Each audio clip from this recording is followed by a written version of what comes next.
Hello there, welcome back. Now, our next guest this morning has been described as being obsessively dedicated to comic writing.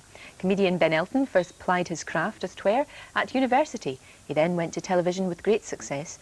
This was followed by a novel and 2 stage plays. Now Ben is at it again with his second novel, Gridlock, which is published this week. Good morning.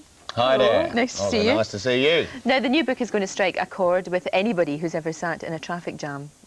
Yes, it certainly is. I mean, there's a great deal of comedy to be got from the frustration of our supposedly free and mobile society, which grinds to a halt each morning and each afternoon. I mean, it's an extraordinary idea that we're all sort of travelling to much the same destinations at much the same time, and yet we all insist on sort of covering 40 square feet of road with a tin box and with one person in each of them. I mean, I love cars and I love the freedom they give us. I'd prefer it if we had roads that were empty enough to travel along, and that's the comic basis. It's not just London. I mean, it's everywhere else as well. Just about every major city has a problem. Oh, absolutely. Well, the world has a problem. I mean, we need to be a little bit more sensible, but about the way we treat our traffic, you know, and if we had better public transport, then we could enjoy our cars more.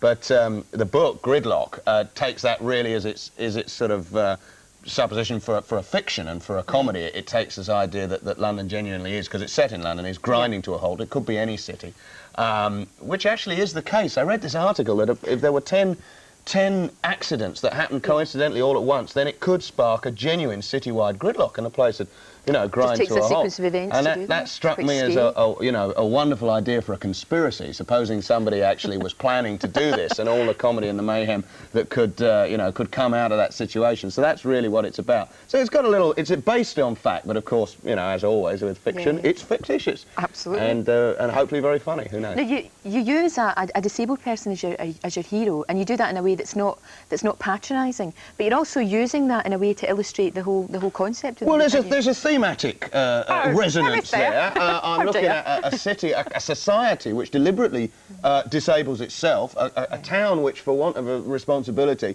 is approaching paralysis, and a couple of heroes who have to overcome their own mobility problems with great heroism and great humour to take on the slings and arrows of outrageous ratbags who seek to make. I know you've got Ken Branagh coming on later. I thought I'd sort of misquote Shakespeare a bit there. To take them on. I mean, my heroes are genuine heroes. They fight, they're tough, and they have their own problems to deal with. I wouldn't want to dwell on those problems because, no, it's not a question of tokenism. I mean, they deal with their lives and what they have to do, and they also deal with a great deal more. It's a big, sweeping book, and I hope, you know, I hope it works out. You know? Have you had any reaction at all from the critics as yet? Has it been? Well, normally I get slagged. I mean, the Silly Cow I play that's running at the moment with Dawn was slagged a lot, but it's been, you know, full. So in a way, the critics thing is difficult to say. I mean, everyone's entitled to their opinion. I get quite a lot of knocking. But this one we've had one review so far, and it was the biggest rave I've ever had. So maybe I should worry. I don't know, because Silly Cow got that. I don't know. Would you go away in a corner and cry and bite the tea towel and say, oh no? I do. Everybody gets hurt by it. I mean, if you read tomorrow, you know, oh, I didn't like the hair, or what, you know, or I didn't like the way she talked, or whatever. That wouldn't really bother me, but I know what you mean. No, it would. I mean, any criticism. I try not to think about it. I try to think about the fact that people do like my stuff. I'm fortunate in that. It worries my mum a bit and my family. You know what I mean? They read, you know, this guy. But basically, everyone's entitled to their opinion. We have a free press. You got to, so people can say what they like. You put your work out, and you hope. In the long run, I'm fortunate because I can come and present my own case, and enough people kind of like my stuff. So it's okay. But fortunately, so far with Gridlock, we've been having a very wonderful ride. So that's nice. Now, you presented Wogan, and you've got your plays in the West End, novels, this sort of idea. Do you feel part of the establishment, or do you feel that you're still kicking against the establishment? I try not to feel in many ways. You had hangover cures, and sometimes I can't feel at all. I don't feel either part of the establishment or kicking against it. I do what I've always done, which is my own thing, power to the people. He was a bit of a hippie at me, born in '59, you know, child of the '60s. I don't seek to, you know, to either outrage or confront. I've always tried to be honest about my own work and about the things I think, and use what I feel and what I believe as a source of comedy and as a source of inspiration, which I think is the only way to work.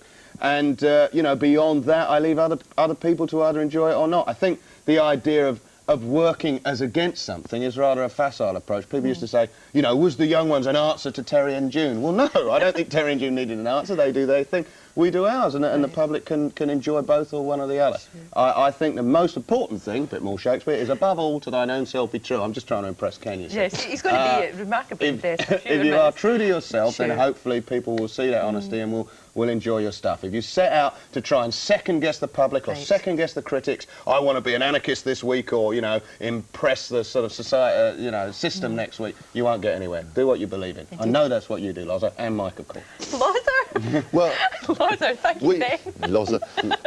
We've never had to worry about it. We've always had rave reviews. Of course you have. Well, you do them your own, don't you? There's a theme here, and it's great. You can tell by the joined up writing, yeah. Lots of mentions of Ken, so let's explain all about Ken. Our next guest seems to have virtually done it all. Actor, director, producer in theatre, television, film, you name it. With his own theatre company, a clutch of awards to his credit, Kenneth Branagh seems set for long-term fame, poor chap. Especially after the success of that film. He knows we're going to show a clip. The film is star and director Henry V. Let's have a look at it. Lend the eye a terrible aspect. Let it pry through the portage of the head like the brass cannon. Let the brow o'erwhelm it as fearfully as doth a galled rock, or hang and jutty his confounded face, swelled with a wild and wasteful ocean. Now set the teeth and stretch the nostril wide, hold hard the breath and bend up every spirit to his full height. On you noblest England! Great stuff. But now, let's look to the future. Kenneth is back in his hometown of Belfast, directing the Renaissance Theatre Company's latest production, Chekov's Uncle Vanya. Good morning, Kenneth Branagh. Good morning. And as Ben Elton was saying, a typical day here on TVM, just quietly discussing the merits of Uncle Vanya and Chekov. and why not? And why not, yeah. Actually, just looking at your cast list, one, I'm afraid, has an image of Chekov. And I must say, whenever I used to go and watch Chekov, I used to say, it's very clever, but I have not come out of this theatre elated. But you've got Peter Egan, Richard Briers. Now, that's an interesting cast for Mr. Chekov. Well, it's a very deliberate piece of casting. They're both very fine comic actors and also dramatic actors. Richard Briers, over the last 4 years with Renaissance, has had this extraordinary kind of metamorphosis, culminating last year in playing King Lear. I think, because I share with Ben, who is one of our certifiable geniuses. Well, certifiable? Yeah, it's a double-edged thing. Yeah, it's double-edged. As far as I'm concerned, I think, like Ben, you know, I feel as I'm involved in popular art, you know, and I think that Shakespeare and Chekov, there's this Chekov barrier, as you rightly point out, just like Shakespeare, where it's supposed to be a kind of yawn of an experience. Well, I watched a run-through of this play the other day with these two people at the head of it, and did that thing that you're supposed to do. I laughed while I was crying. And it was brilliantly funny and very moving. But this is the age-old frustration, isn't it? How do you make Chekov, if you like, accessible to everybody? Is the answer that in the past, the theatre and theatre people tend to be protective towards it and keep it to themselves? I think that actors and audiences get a bit in awe of it. They get a little bit reverential. The thing that really drew me to this play is very emotional. People talk about how do you do Chekov? Should you make it very Russian? Well, we've tried to make it very emotional, very... people's emotions turn on a sixpence. And I feel the kind of intensity in a play like this is the same kind of manic intensity that can spring out of an argument over a breakfast table in any kind of family, over, like, who did the washing up or who's not doing the washing up. And suddenly an argument can start that gets bigger and bigger, and people shouting and screaming at each other and then doing something silly and falling over or dropping plates. And it starts to, you know, look hysterically funny. I think I fancy visiting your place. Yeah. You've been there. But you know what I mean? There's a double-edged thing, and that's people like Richard Briers have that. They can make you cry, you know, and a minute later it's very funny. And it seems to me that's like life, because none of the people in these plays are superhuman. You know, you do Shakespeare and people are kings and princes and they're bigger somehow, and there's a wonderful thing about that. But with Chekov, they're wonderfully human. They're like us, very recognisable, and I think very inspiring. I mean, it's interesting, just to extend that topic, and I wonder what Ben thinks. There's been an attack, for instance, on Nigel Kennedy. Now, the attack was made by John Drummond, who is controller of Radio 3. Basically, he doesn't like the way Nigel Kennedy's exploited himself visually and has been exploited by his record company. And basically says if he wants to be Liberace, you know, let's go home and put your candelabra on your dining room table. What do you think? What do I think? Yeah. Well, I think that... I mean, it's elitism. Isn't there an elitism creeping through there? Yeah, I would have. I mean, I would have Stomping said so. through them with a huge boots, I think, by the sound of things. Sorry, Ken, I interrupted. No, sorry, but I was just... I mean, he's just... It's... People say... Somebody said to me last year, I think it's appalling what you do to Shakespeare.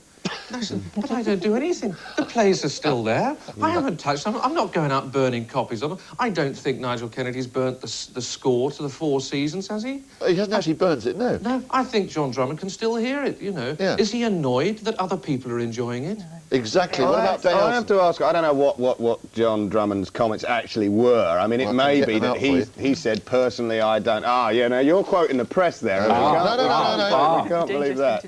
What did he say? Because he may just say, I don't like the guy's haircut. Well, he said, Nigel's problem is not his desperate desire to be loved. He should be worrying about the violinists who are playing better than he. If he wants to be the Liberace of the 90s, then fine. We'll buy him a candelabra for Christmas and all go home. Well, I think it's a shame because the one thing he's not giving credit there for is the fact that Kennedy has clearly broadened the audience to something which is very wonderful and can be enjoyed by a great many more people than are enjoying it at present. What it may be the case is that there are people who play it better, but Drummond should say that, couch that, and I think far less aggressive terms. I agree. I think it's an elitist attitude, and for me, communication is all. And the more people you can get to, we live in a democracy. We have freedom of speech, and people can turn off and turn on and take things off the record player, and they do not need other people to tell them what to listen to. It's the same, though, with the World Cup theme. Remember Nessun Dorma? We're a wide-ranging discussion here. No, it's the same, because immediately some people will say, goodness me, that music's not for, you know, people to enjoy, all these loads of people to enjoy. I don't know how many people really said that. I think most people delighted in the fact that, you know, opera really got a good popular run out and people got to know it a little better.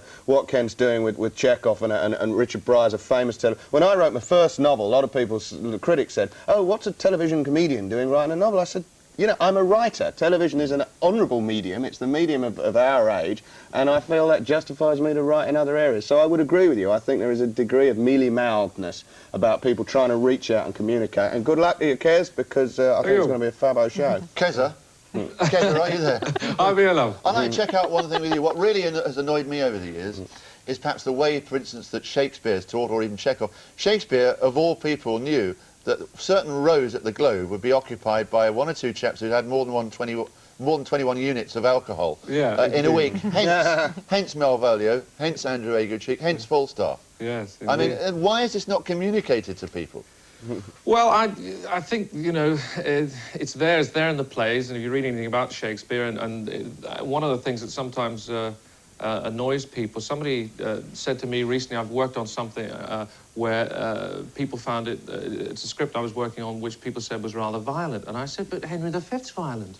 You know, it's one of the most violent plays ever. It's about a military campaign. Lots of people die. Shakespeare's violent, and Shakespeare's dirty as well. He's a bit of a naughty boy. He's a bit on the bawdy ticket. I'm sure he's much bawdier than Ben has ever been. Oh, I'm sure.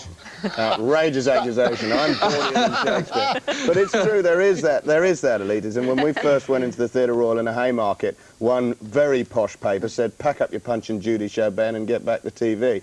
And I found that very offensive, because I think, you know, for people to say, oh, this is our theatre, and anyone coming in here who doesn't know their theatre shouldn't be here, I felt... Anyway, so I've got a degree in drama. Exactly. Well, we're certainly glad you two could join the Radio 3 of British television. That's TVam. That's don't know why they're laughing. Kenneth Branagh, thanks for joining us. And, well, we've given it a good plug in a sense, haven't we? Made sure it appeals to all people, Uncle Vanya. It's also coming over to England. And it's on tour, I tell you. It's going to Bath, to Cardiff, to Reading, to Manchester, to Newcastle. It's all over the country. Can we throw vegetables then? If it's that lively, we can throw vegetables. You can be as farty as you like. Said throw them, not eat them, Ken. I think my buffet's gone wrong. But Kenneth Branagh, thanks for joining us from Belfast. Thanks a lot. And Ben, thanks very much indeed. Thank you. Thank and good you. luck with the book. Yes, well, Gridlock, I hope you get a chance to read it. I know you've read it. Have you? I've read it. Oh, Of course good I've stuff. read it. Oh, well, I that's always good. do my research. I should hope you do. Thank you very much. Do you know a bit I love when you said, why do we have to fall about in paroxysms of praise because a politician makes one pithy sentence? I know, that's so true. Oh, I'm glad you like that. Yeah. I was rather pleased with that. We do tend to... They think it's so witty. Oh, it was peppered with dry... He made a speech peppered with dry wit and memorable comments. You know, these are memorable comments to everybody in one ear, out the other. Memorable meaning instantly forgettable. Well, I'm very glad you enjoyed it. Thank you very That's a big much. boost at the beginning of the day. No worries, I did enjoy it. We're going to take a break now, and after the break,